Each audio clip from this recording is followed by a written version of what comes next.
Hey everybody, welcome back to the Hear2See channel, where we're focused on sharing pearls of wisdom, nuggets of knowledge, understanding the difficult, and instructions for a better life.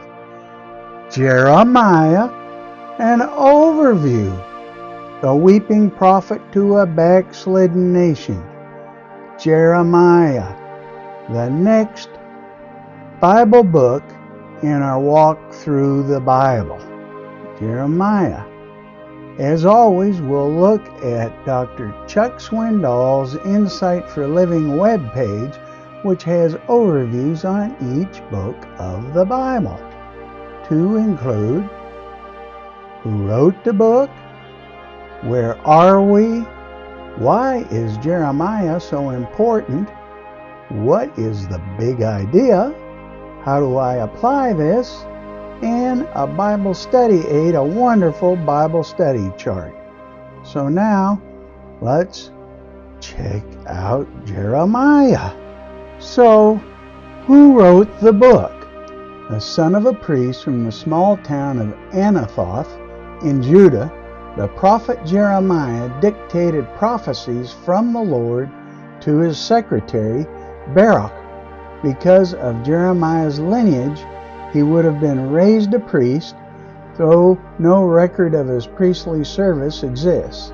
Instead, God chose this man of undeniable courage to speak to the people of Judah on the Lord's behalf, even though they would not listen.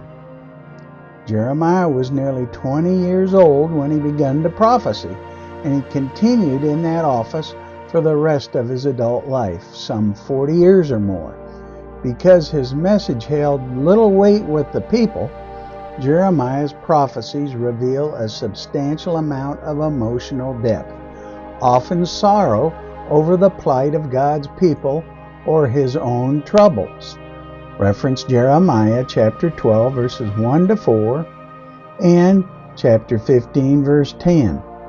This is a map of Jeremiah's journey to Egypt in chapters 43 to 44. Fascinating, isn't it? Where are we? Jeremiah's ministry began in 627 BC and ended sometime around 582 BC with his prophecy to the Jews who fled to Egypt. Jeremiah chapter 44 verse 1. For the majority of this time, Jeremiah based his ministry out of Jerusalem.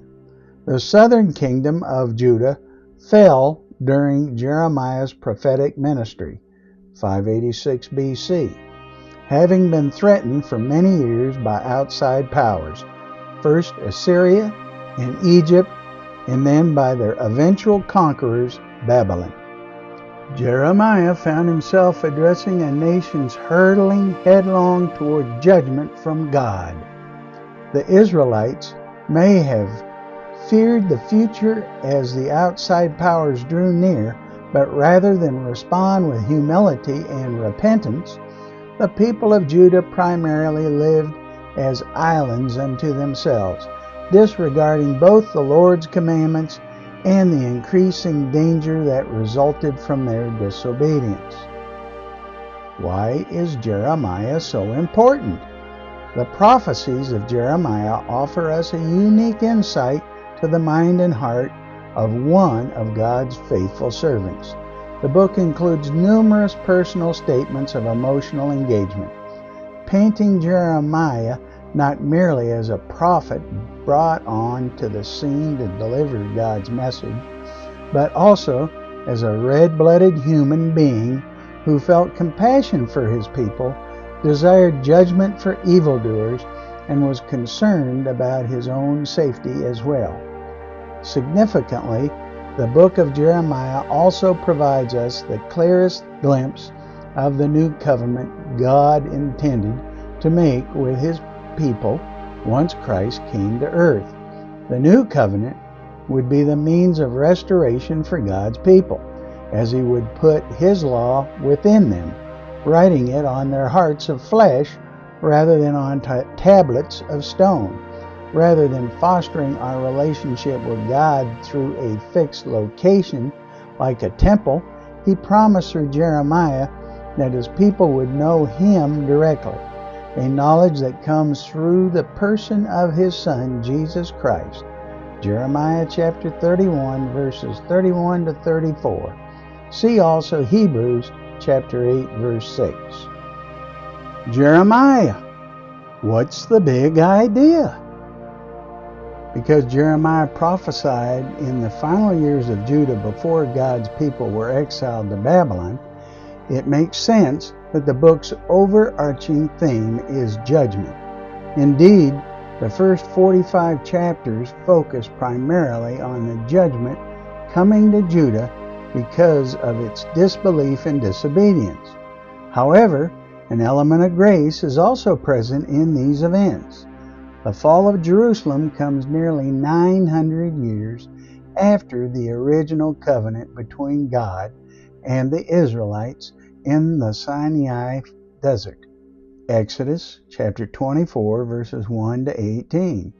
Such an extended period of time witnesses to God's great patience and mercy, allowing his people the opportunity to turn from their sinful ways, a lifestyle they began not long after they struck the original covenant with God.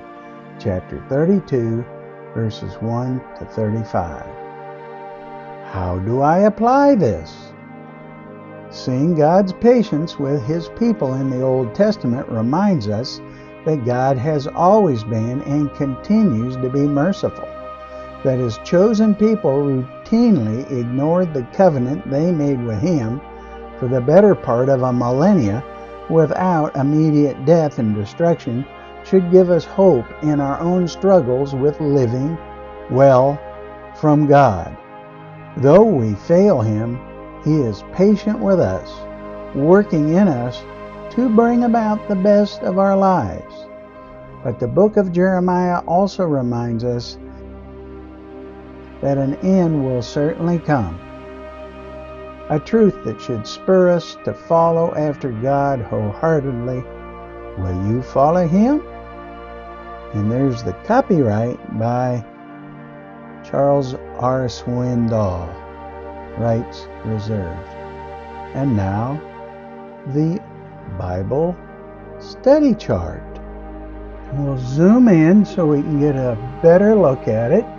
And you can see the book of Jeremiah is divided into 3 sections.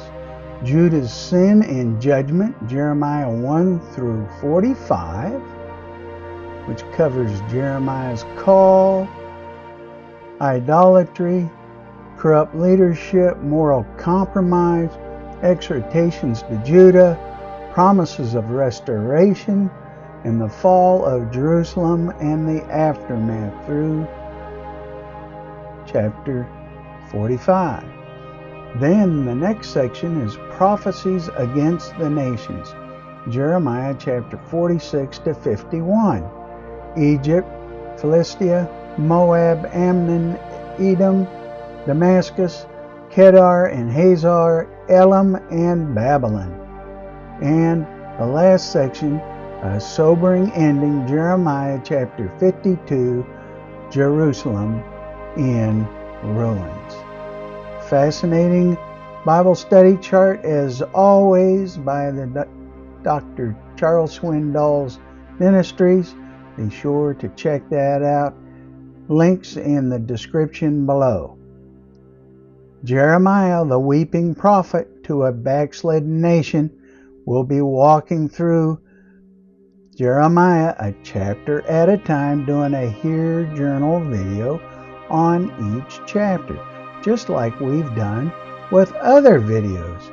Hear Journal videos for each chapters of Proverbs, Mark, Acts, and as you can see, many other books of the Bible.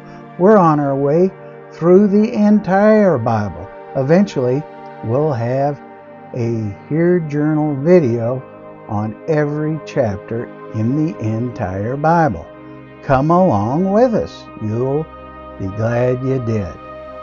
And comment below. Share your experiences with us. Have you read Jeremiah? What do you think about it?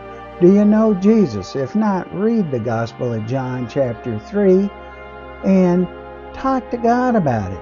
He loves you, you know. Keep seeking Him, and we'll see you in Jeremiah chapter 1. God bless.